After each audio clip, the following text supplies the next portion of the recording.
going to our series.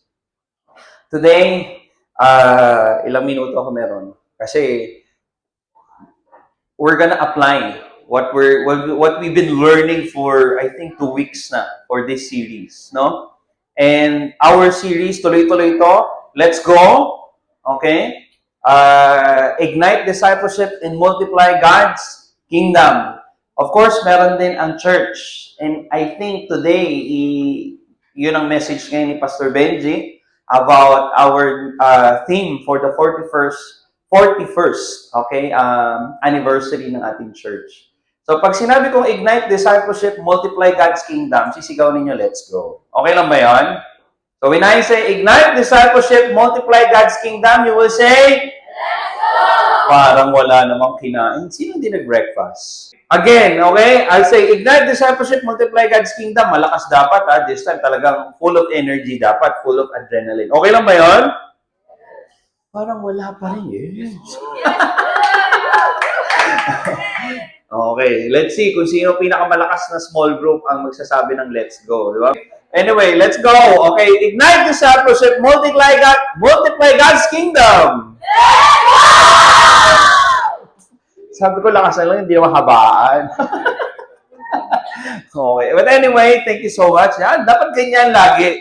Okay? When it comes to igniting the discipleship, when we want to multiply God's kingdom, hindi lang sa atin. Sabi nga nung pastor natin, Pastor Benji, last night, if you're here last night, he said that dapat yung salvation hindi lang sa atin. Okay, nagstay. Dapat sinishare din natin. And that's what we've been learning, and that's what we've been doing and praying. That this year, we will really ignite discipleship. Okay? Dadami tayo for the glory of God, for His kingdom. Okay? Now, here's the process of our discipleship, okay? Materials for counterflow. Okay? By the way, this is for believers. This is for us. Okay? So, magbabalik yan, magbabounce back yan dun sa mga di-disciple natin. Okay? So, what do I mean by this? Tayo ngayon, nandito, we've been learning yung una, sharing the good news. What's that? Evangelism. We want to master evangelism. How to share Jesus.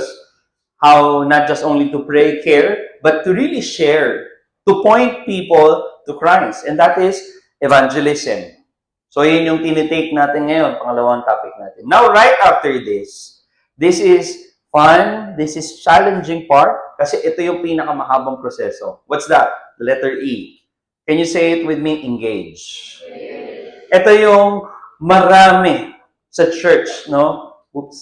Na, anong tawag dito? Nagiging problema nila.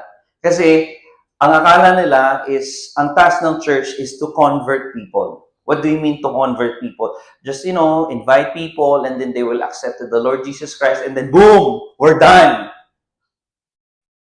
That's not discipleship. That's just only the first stage. Step 1, evangelism. When you lead somebody to know the Lord Jesus Christ and they decided to accept the Lord Jesus Christ in their life, that's the first one. Step 1. But second to that, yun yung task na binigay ni Lord sa Matthew 28. Ano nga yung sa may Matthew 28, verses 19 to 20? Go ye and make disciples. What's the main verb there?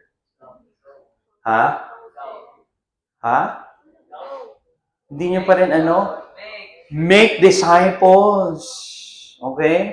Maraming verb doon, yung go, teach, baptize. But the main verb there, the auris verb in Greek, meaning to say, siya yung pinaka-main, okay, is to make disciples.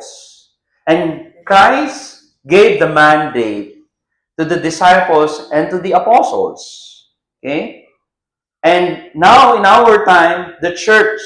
And who is the church? Can you tell the person next to you, you are the church? Okay? Right now, our church, we have a new materials for Bible study. This is for the adult. Okay, I don't know if you're been hearing with this one in the Bible study of your parents. They call it a house or home. Okay, a house is a structure, a building like this one. But how about a home? A home is the people inside the house. It's the relationship of the family. How's the status of the relation of each family inside the house? So how is your home? Okay. Is it Christ-like? Okay. Do you pursue Christ-likeness? Do you pursue discipleship so that people that we love, that we care, we will point them to Christ? So the second, after you lead them to know and accept the Lord Jesus Christ, you need to engage them in discipleship. What is discipleship? It means that you are making that person to be transformed day by day, not overnight. It's a process. How many years did the Lord Jesus Christ discipled his 12 disciples? Scholars said that 3 years or 2.5 years. Kasi 33 years siya nung namatay siya. 33 years old. Sinimulan niya yung ministry niya when he was what? 30 years old. So ilan? Sabi ng mga scholar, maybe 3 years or 2.5 years. And then he sent them off. Go. Go to the world. Make disciples of all nations. You transform that person. You make that person to be like what? Christ. Kaya nga Christ-likeness. Okay? To be like Jesus. Because when God created, going back to Genesis, God created man in his own image. But we didn't see the image of the invisible God. That's why in Colossians, He came. In John chapter 1, the Word became what? Flesh. And dwelt among us. Pinakita ng Diyos kung sino ang mukha, hindi lang mukha physically, but kung sino siya in character, in attribute as God. And yun ang gusto niya sa bawat tao dito sa mundo. That's why John 3:16 said, "For God so loved the world." He want people to come to know Him, accepted Him, follow Him. And you guys, you're here. We've been doing this for 1 year. Introduction lang yung last year. So, syempre, getting to know you guys, getting to know your struggles, play by ears tayo. But this time, you are in the process of maturing. Hindi lang tayo yung parang struggles natin. We're done with that one, right? You're done knowing all the things, all the tools that you can use in everyday living. Now, here's the thing. Ano naman yung para sa Lord, yung maibibigay natin sa Lord? Today is the day and this is the year. And I think that's why yung ating mother church, same thing, nakuha yung theme sa atin. Alam nyo ba yun? That the idea of the theme of the 41st anniversary galing sa atin. When our pastor saw the video, let's go. And hindi rin ba aksidente yun na CE at saka We Teach ang naka-assign ngayon to lead the 41st anniversary. It means that God is saying, this is the time. Go now. Make disciples. So we will engage young people from one person to another person that we will know, that God will give it to us. We will engage. We will share the good news, the gospel to them. We're done with that one. But today we will do that again. Okay? By presenting a new material. Alam nyo na to, narinig nyo na to. But this time, mag-focus tayo sa isang material lang. I'm not saying ibang material for sharing the gospel, mali. But this is what I want kasi yung script nyo nandoon na. Hindi nyo na kailangan mag-imbento. Mamaya, punta tayo doon. The next is, when you disciple, part of the process of being disciple, now you navigate that person. Let's say, for example, I'm the disciple or discipler. I'm the leader. I want to disciple Kuya Miko. Si Kuya Miko, gusto ko darating yung time, kung ano yung gagawin ko sa kanya, na pag-disciple, huwag kang umalis, Kuya Miko. Don't leave me, de joke. Okay lang. Di ba? Si Kuya Miko, let's say, for example, gusto kong maging disciple, gusto ko na Darating yung time, after 2 or 3 years, you will disciple also somebody. A boy, a guys, group of people, hindi lang individual. Kasi ang maximum, katulad ng Panginoong Jesus, 12.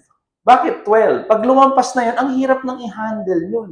3 nga lang, di ba nahihirapan kayo sa small group discussions? Yung 15 minutes nga, hindi kasi. O kung 12 pa and more. That's why, small group, you start from small group. And then from that 12, maximum. Kasi yun yung parang, madidistinguish mo, intentionally malalaman mo. You will know them. Kamusta kayo sa studies nyo? Kamusta kayo sa parents nyo? Kamusta relationship mo sa may mga siblings mo, sa may parents mo? Okay ba? That's being a discipler to your disciples. And when you do the engaged part of discipleship, you try to navigate them to leadership. Hindi mo lang tuturuan. You will not just teach them. You will not just engage them to discipleship. But you will now begin to navigate them, lead them how to be a leader. Tell the person next to you, you are a leader.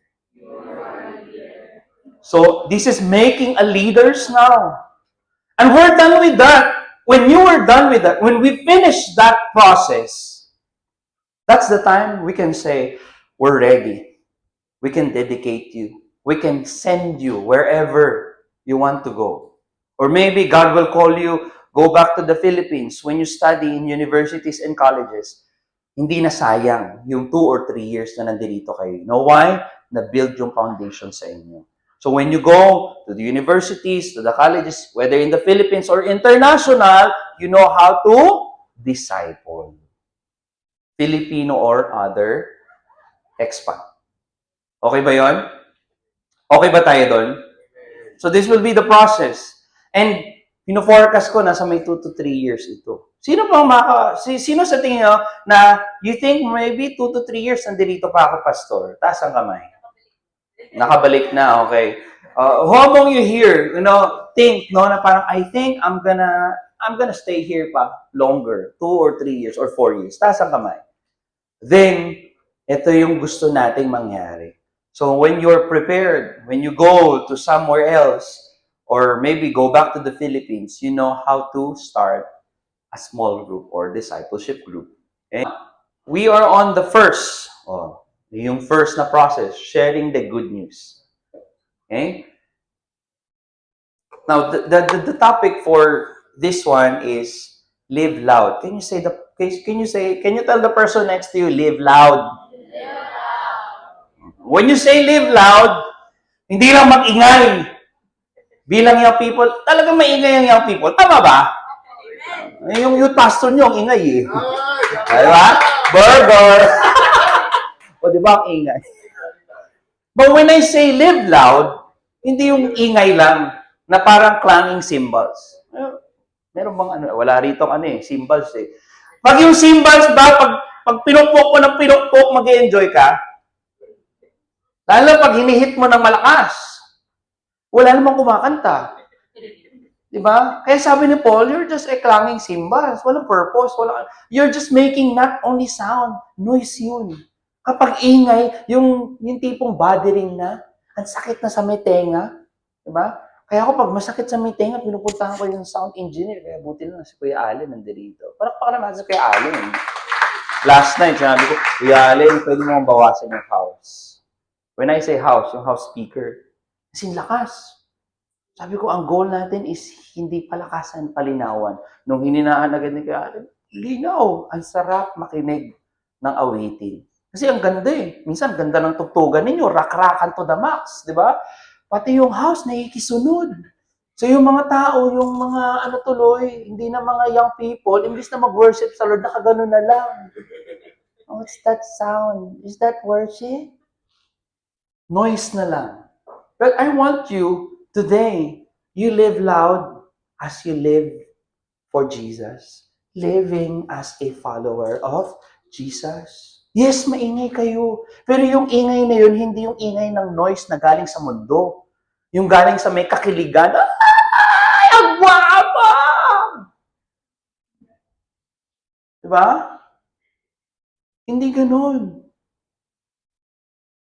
Yung sinasabi ko dito na loud, nakikita kasi, Pag dumadaan kayo, hindi lang kagandahan physical, ang ganda ng character niya. Ang pogi niya. Hindi lang pogi physically, but there's power of God inside. Pogi. Power of God inside. Ngayon nyo lang nag-get. Joke yun. Di ba? Pag lumalabas yung mga lalaki natin dito sa counterflow, pogi. Power of God inside. Ha? Pag lalabas yung mga girls natin, beautiful. Just like Jesus. Di ba? Di ba? O baka naman gamitin nyo sa mga panliligaw yan, ha, boys? You know, you're beautiful like Jesus. Oo. Kaya nasungkit mo ang puso ko. Living loud. Tell the person next to you, live loud. Living as a follower of Jesus. Thank you, ate. So, what do you mean live loud? This is a time when you start to ask questions about your purpose. Okay? Live loud means an opportunity for you, especially in your time, yes, ate, that you ask yourself right now, Lord, do I really know my purpose? Or habang nagsasalita yung mama ko, yung tatay ko, or si pastor, habang nasa may service, kung ano na pinag-uusapan namin, game pa rin kami, FB lang kami. Habang nagpipreach si pastor, messenger, o kaya sa may Instagram, swipe lang ng swipe.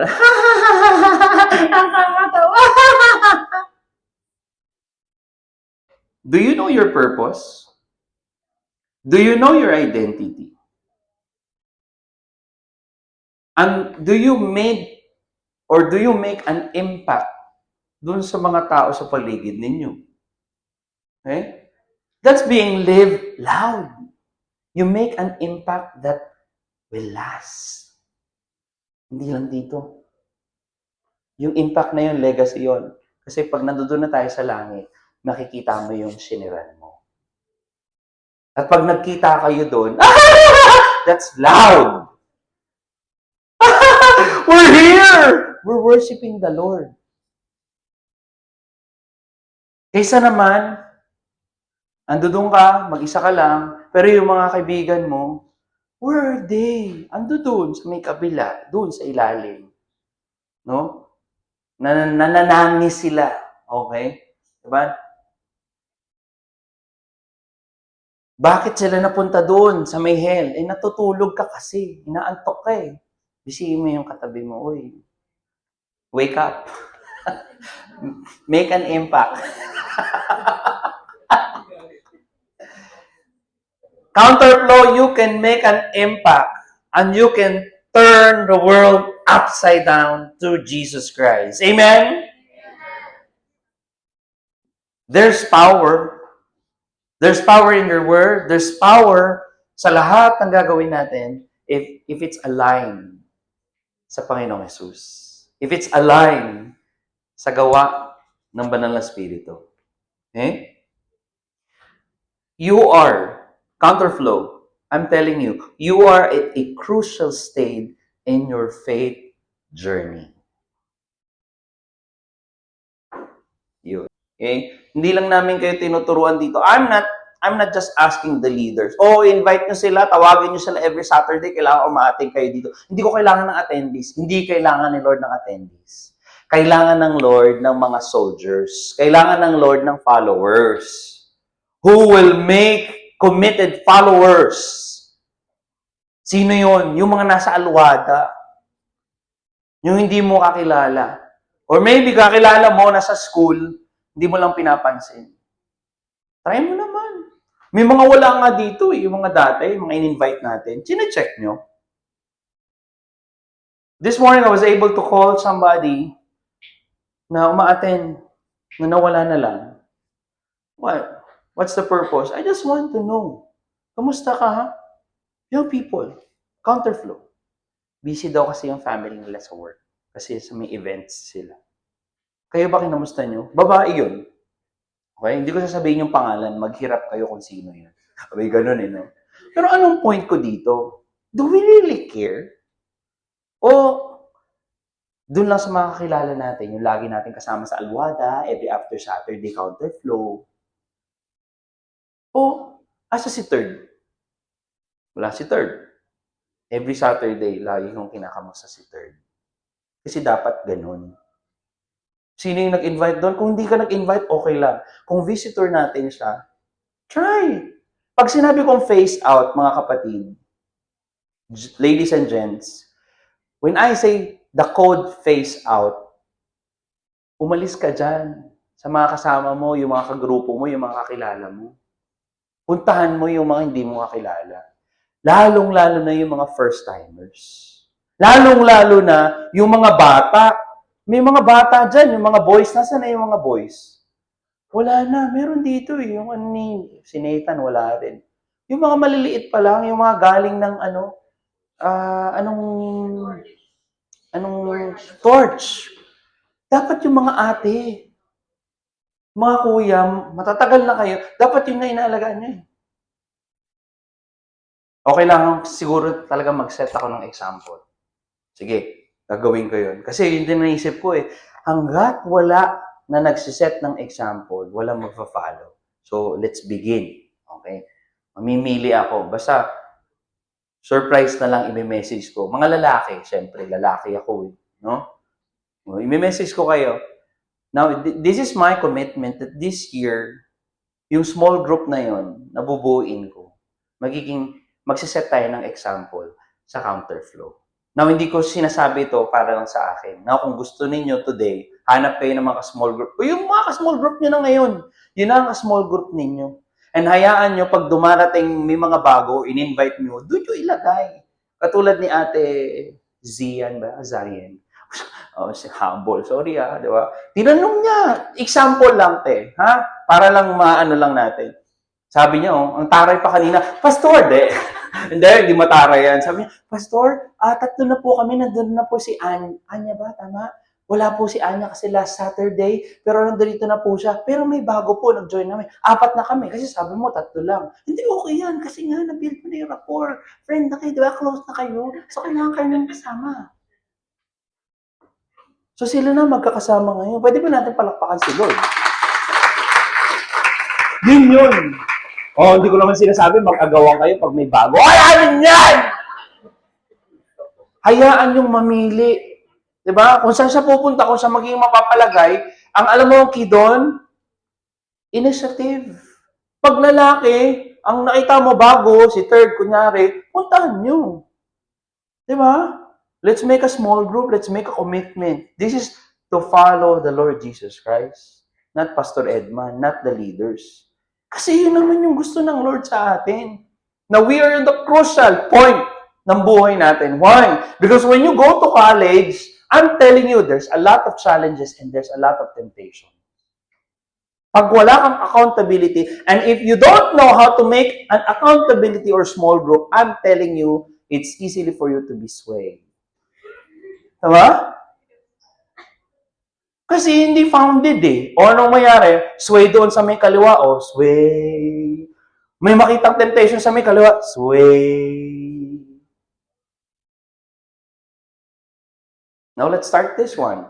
And I'm serious with this one. 1 Corinthians 9:16, verse 19. Ako na lang magbabasa. Yet when I preach the gospel, Paul was saying to the Corinthian believers, I cannot boast. Hindi ako makapagmayabang. I cannot boast, for I am compelled to preach. Woe to me if I do not preach the gospel.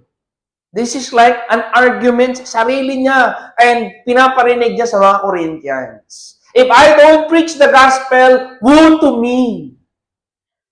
Because God called, Jesus Himself, our Lord Jesus Christ, called Apostle Paul to be what? The preacher to the Gentiles. Woe to me if I do not preach the gospel. If I preach voluntarily, I have a reward. Tell the person next to you, if you preach and share the gospel, you have a reward. If not voluntarily, I am simply discharging the trust committed to me. What do you mean the charge? Committed. Sabi ni Paul, sino ba ang nagtawag sa kanya? Ang Panginoong Jesus. Kinumit siya ng Panginoong Jesus. Ito yung gawain na gagawin mo. You preach the gospel to the Gentiles. And if I not voluntarily preaching the word, sabi niya, I'm discharging the trust committed to me. God trusted us. God trusted you, Mika, Gab, Miko, all of us here. And when you reject, whenever you set aside sharing the gospel, sharing the Jesus to the people that you love, the people that you care, you discharge the trust that God committed to you. What then is my reward? Just this, that in preaching the gospel, I may offer it free of charge, and so not make full use of my rights as a preacher of the gospel. Because when we preach the gospel, we do not use, our talent, our skill in preaching to make money. No, it's not that. Even the rights, of being a boss, being a good one, being a wise person. No, it doesn't mean that you're sharing the gospel, you're wise. No, it's not. Because you are a servant and you are just doing what the Lord wants you to do as a servant, as a follower of Jesus Christ. Though I am free and belong to no one, I have made myself a slave to everyone to win as many as possible. What are the lessons that we can take from this one? I have 4 lessons. Paul emphasizes that his deep sense of responsibility to share the good news of Jesus Christ. He recognizes that preaching the gospel or sharing the gospel to anyone is not about personal gain or recognition, but it's doing his part to his commitment. He's doing his part as a follower, as a servant of the Lord Jesus Christ. He is compelled, by the love of our Lord Jesus Christ. He was moved and motivated by the grace and mercy of our Lord Jesus Christ. Paul considers it a privilege, not entitlement. Kids ako! Core leader ako! Makinig kayo sa akin. It's not about entitlement, but it's a privilege. Haven't you know that when you accepted the Lord Jesus Christ, it's a privilege that you're part of the family. It's a privilege. Thank you. Thank you so much. And he willingly sacrifices his rights and freedoms to serve others and win them for Christ. See, look at that. Sacrifices his rights and freedoms. What do we mean by this one, Pastor? In your context today, I sacrifices my rights. Lord, ang init. Magsishare ako. Summer na eh. But who is the Lord? Are you Lord or you're not? Are you Lord or not? You are Lord. Therefore, I surrender my rights. If there's anybody who needs the gospel, kahit mainit, kahit umuulan, kahit may sandstorm, basta tinawag ka ng Lord, I'm going there, Lord. Kahit na discomfort, kahit na may inconvenience, Lord, I sacrifices my rights to serve you and to serve others for Christ. Now to apply this, this lesson, doon sa may small group ninyo, meron na lang tayo ilang minuto. Hindi. Yung naka-PDF na file. Now, I want you to use this one. Now, in your small group, try to do this. Imagine na yung shasharan mo, ka-member mo, hindi believer yan. Now, here's the thing. I told you, wala kayong ibang gagawin. Ito na magiging script ninyo. Una, i-approach mo yung tao. Tatanungin mo lang naman, hi, hello. Kunyari, hi, hello. Diba? By the way, I'm Edman. I'm from Filipino Christian Church. I'm one of the youth. Wow, youth. I'm the youth pastor there. And would you mind if do you have spare time? I think 5 to 10 minutes. O syempre, ano sasabihin? Syempre, depende kung okay or hindi. I just want to share something. That's your spill. Start lang. And then the rest, eto na. Pag nagsabing yes, go. Pag sinabing no, it's okay. Move to the next. Especially when you are in Alwada, if you're not doing anything, o di ba? Pag nakita ko may young people, ikaw babae ka, approach mo babae, wag naman babae ka, approach mo lalaki. Iba yun. May mga ma-feel no, ba't malapit to sa akin? Same thing din sa lalaki. Lalaki lang din puntahan mo. Di ba? I'm Gav from FCC, Youth Counterflow. I just want to share something. Would you mind if I ask if you have maybe 5 minutes or 10 minutes time? No. Pag sinabing yes, okay. Good, punta ka na agad. I have a question. What is the best decision you made in your life? Gets? O, siyempre, may sasabihin yun, kung wala, eto, you know what? I give you an example. We make different kinds of decision. Wow, di ba? Parang Inglesero di ba? Ando dun na! You know what? Kunyari, kakilala ko. You know, Miko, we make different kinds of decision. You want to give me, you want me to give an examples? Wow, may ganun pa, You know, there are some simple or trivial decisions. Diba? Where to eat, what to wear, kumain ka na. O, di ba, may ganun. Pag hindi pa, okay lang din, di pa rin ako kumakain Di ba? Pero kung meron namang extra, gusto mo kain tayo, chai. Libre kita chai. Di ba? At saka yung, di burger, mahal yun chai o kaya, parata. Parata talaga. Sausaw na lang natin sa may chai. Ginagawa ko yun. Di ba? Where to eat or what to wear. Anong suot. Their decision naman, significant. What career or, syempre, counterflow, what course should I take? Tama ba? They're naman life-changing. Di ba? Pero ito, sabihin niya, pero hindi pa applicable sa inyo to kasi college. Counterflow life-changing.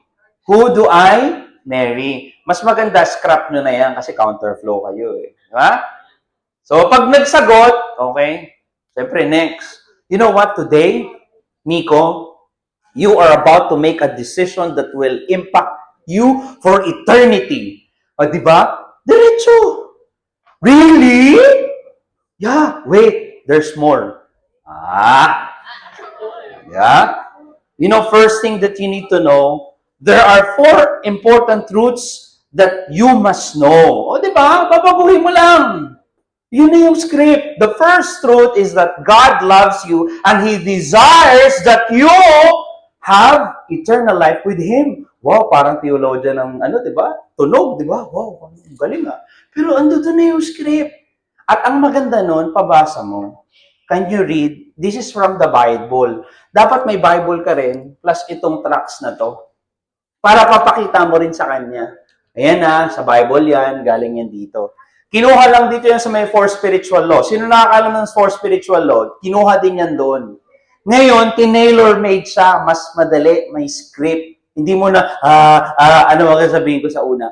Yung introduction lang. Ganun lang lagi ako pag mag-share ako nito. Every time sa labas or dito. Ito ginagamit ko para dire-diretso. Na blah, blah, blah, blah. Pabasa mo. You know what? Most of people aren't experiencing a meaningful life and aren't sure that they have eternal life. You know that? Siyempre, pag walang idea, I don't know. Here's the thing, because, next. Here comes the second truth. O, di ba ang bilis? Ano yung second truth? Man has a problem. Huwag niyong kuwanan. Isi-share ko yan sa inyo, PDF. Para isi-share nyo yan yung gagamitin ninyo. I want each counterflow, all members of the counterflow, we're gonna use this one for sharing Jesus. Kasi mas madali, may script. Pwede nyo i-tailor-made. Ilagay ninyo yung mga punchline ninyo, pero wag naman masyadong pagkahaba-haba. Keep it simple and short. Diba? Kiss. Okay, keep it simple, short. Daming Number 2, Man has a sin problem that separates him from God. So, kunyari yan, nung sinishare niyo yung small group niyo, you know what? Everyone has sinned. Basahin mo uli sa Bible. Mas maganda, nasa iyo yung tracts, bigay mo sa kanya yung Bible. Pero mas maganda, lagyan mo na ng marker para hindi niya nahahanapin. Kasi kung hindi naman familiar sa Bible, saan yung Romans? Hindi ko alam, first time ko ma-encounter ang Bible. Pero mas maganda kung alam niya ang Bible, then pa-open mo sa kanya. Diba? The penalty of sin is death. And there is an illustration there. Ito yung problema natin. We are separate from God. And here's the thing. The Bible talks about different kinds of death. Ito na, nagiging seryoso na. Okay? First is the physical death. Pabasa nyo dyan. And just as it is appointed for mortals, for us to die once, and after that, judgment. That's the first one. What's the second death? Spiritual death or eternal separation from God. Whether you go to God, in the presence of God, or whether you go to hell. Talaga? Sinabi yan? Basahin mo. Revelations 21, verse 8. Basa nyo. But as for the cowardly, the faithless, no? What do you observe from the verse? Revelations 21:8. Ano yung na-observe nyo? Ano yung na-observe nyo doon sa verse? Ha? Ano yung all liars? Anong meron doon? Bakit naka-all caps? Para i-emphasize. Kasi baka naman, syempre, young people pa, hindi niya sabihin, hindi naman ako coward Hindi ako faithless. May faith ako, no? May mga ganun di ba? Pero, dalhin mo doon. Hindi ka na ba nagsinungaling? Have you tried to, kahit white lies or black lies, kahit white lies, sabi doon, all liars. Saan daw pupunta? Which is the second death. This is the place will be in the lake that burns with fire and sulfur. Okay? Now, sin separate man from God. What is the solution of this problem? Ang ginagawa ng tao, we often think that religion, good works, good morals are the solution. But there's only one solution from God. Look at the pictures. We try to do, religion, following religion, good works, magpapakabait ako. Pero look at that. Does it give the solution para mapunta kay Lord? Hindi. Kasi ito yung problema.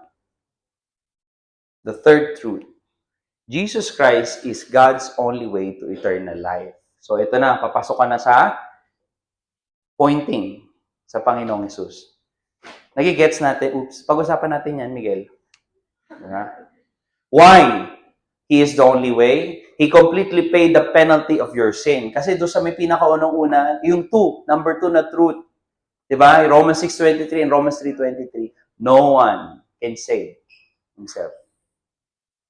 Every one of us will go to hell. But praise be to God, Jesus Christ is God's way going to heaven.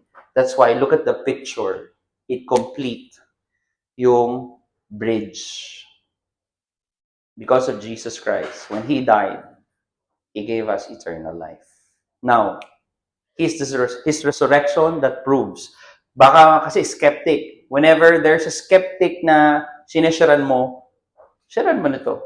You know what? His resurrection is the proof that He is the Son of God, the Messiah, the only Savior. And you know what? He promises eternal life. Tanungin mo siya, saan ka nakarinig ng mga tao sa nabuhay sa mundo na nag-promise, I'll give you eternal life? Meron na ba? Except kay Jesus. Siya lang. Because He is God, He is Messiah, and He is the only Savior. Merely knowing what Christ has done for us is not enough. Emphasize mo yon. Kasi akala, kilala ko naman si Jesus. Alam ko naman si Jesus. Meron Jesus But you know what? Knowing Him is not enough. Why? Because there is number 4. Patapos na tayo. Truth. We must place our faith in Jesus Christ to save us. We are saved by grace through faith in Jesus Christ alone. Ito yung ginawa natin last Saturday. Next. Ano yung, thank you, Bo. Ano yung correct na formula? First or yung 2? Sino nagsasabi yung 1 na tamang formula? Sino nagsasabi dito, yung second one formula, correct. taas ang kamay. There you go. Now you're learning. Now we know. It is only by faith in Jesus, nothing from us, and you're saved. Next ate. Good works are not means to salvation. Rather, they're evidence of your salvation. Dapat yung mga saved na, nakikita sa atin yung good works. Why? Because that's the original design of God sa atin. Ephesians. Next mga ate. Yan. We show our faith in Jesus Christ. God promised that we can today, that we will have eternal life when we trust in Jesus. Pabasa mo yung mga verses. Next ate. Now, eto ngayon yung commitment part. Eto yung pinaka-crucial point. This will determine your destiny, Miko. Miko, tama, no? Nico. Inaano ko lang kayo kung gising pa kayo. May ganun no? You know, Nico, this will determine your eternal destiny. Perhaps you have trusted God for many things. Dramahan mo. Diba? Parang kunyari, nanggaling sa'yo yung word na yun eh. You know, perhaps you have trusted God for many things. But you know, today, He is asking you. Diba? May ganun yung tipo talagang, lagyan mo ng dynamics. You know what He is asking you? Tapos, mata sa mata, yung sincerity. Huwag yun ang anuhin, huwag yung dramahan na, you know, tingnan mo lang sa mata. He is asking you to trust Him alone, to save you. He is offering you forgiveness in eternal life, and He wants to have a personal relationship with you. Here's the question. Ito yung lagi sinasabi ko. Nico, are you willing to make the decision to trust and follow Jesus as your Lord and Savior? Pag sinabing hindi, okay lang. Tanungin mo. Now, kapag sinabing yes, dito ka ngayon, proceed ka. Let me just lead you to a prayer. May prayer na rin, hindi ka na nahihirapan. Sabihin mo lang, can we pray this together? And as you pray, take it as your personal conversations to the Lord. And then you lead. The first thing that I do is I let the person read. So, may internalize niya yung message. And after niyang basahin, that's the time I lead the prayer. O sige, we will pray together, ha? I'll do the first, I will lead you into prayer. You just follow, okay? But you mean it, you talk to God, okay? So, ganun na, blah, blah, blah. Thank you for giving my sin from the day on, just to follow you. Amen. Pagkatapos, ito na sabihin mo, you know what? If you have just trusted Jesus Christ, and the following things have happened to you right away. That moment, your eternal life with God begins today. Sabihin mo, today, no, yung new life binigay ng Lord. Pabasa mo, John 6:40. Next, kuya. Ay, ate. All of your sins are paid for and forgiven, past, present, even future. Pinatawad na ng Lord. You are a new person in God's eyes. A new life has begun for you. You became a child of God right away. Nangyari yun sa taong tumanggap. Okay? And today is your spiritual birthday. So, paano mo sa Kanya na today, di ba meron tayong birthday? That's our earthly birthday, but you have spiritual birthday. The moment, the day that you accepted the Lord Jesus Christ in your life. Amen ba? Amen. And then after that, hindi matatapos doon. There is next. You know what? You have you now have a very personal and permanent relationship with the Lord Jesus Christ. To grow in your relationship with Him, you pray to Him every day. And you know what? I'm here also. I can be your prayer partner. O, di ba? And then, you read the Bible. Kung walang Bible, dapat may ready ka lagi na Bible. Kaya meron tayong mga Bible dito. So ngayon, may kipag-collaborate tayo sa may Operation Go. Gusto niyo ba expose natin yung sarili natin sa pag-share? Okay? Nag-uusap na kami ni Kuya Chris. Join a disciple group. Eto na yun. I-invite nyo. Every Saturday, we have counterflow service. If you have free time, attend ka. Okay ba yun? Invite mo. Walang pilitan. No pressure. But get his or her contact number para at least continuous yung pag-invite mo, pag-ask ng prayer. Attend the Bible-believing church to learn more about God and how to worship Him, and share this booklet to bless your family and friends. Yun lang mga kapatid. God bless. And wala na tayong time, 12:04 na. So let's see, next Saturday, ang gagawin lang natin is i-apply natin to. Okay ba yon? Next Saturday? We're gonna apply this. So ngayon, ang gusto kong gawin ninyo, kunin niyo yung kung Apple yata pwedeng i-airdrop, di ba? Or hindi, share na lang natin via, ano po, via Messenger ba or WhatsApp? Kahit i-post na lang po yung link sa Instagram. Yes, yung pala sa Instagram. So, thank you so much. Before we go, shall we stand and can you hold the person besides, o yung mga members mo, kayo, hawak-hawak kayo ng kamay. And can I ask, pag-pray niyo yung mga small group members ninyo. You pray with your small group members and I close in prayer.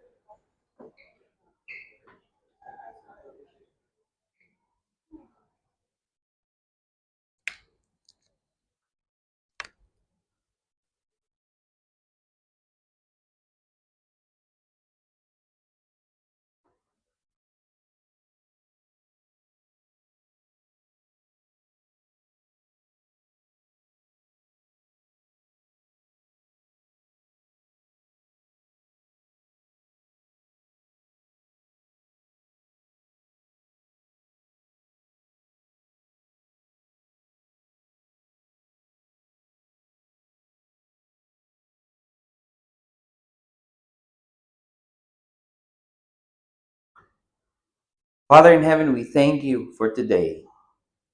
We thank you, Lord, for your word. And we thank you, Lord, because we have the opportunity, Lord, to share you to other people, to other young people. Father, thank you, Lord, for Apostle Paul. Thank you, Lord, for his example sa buhay niya, Lord. And this is our prayer, Lord, as we begin, Lord, our journey in sharing you to others. Lord, help us, Lord, to have this mindset like Apostle Paul, Lord. In 1 Corinthians 9, he said, Lord, to the Jews, I became like a Jew to win the Jews. And to those under the law, I became like one under the law, so as to win those under the law. To those nothing have the law, I became like one not having the law, so as to win those not having the law. And to the weak, I became weak, to win the weak. I have become all things to all people, so that by all possible means, I might share and save someone. Lord, thank you, Lord. And this is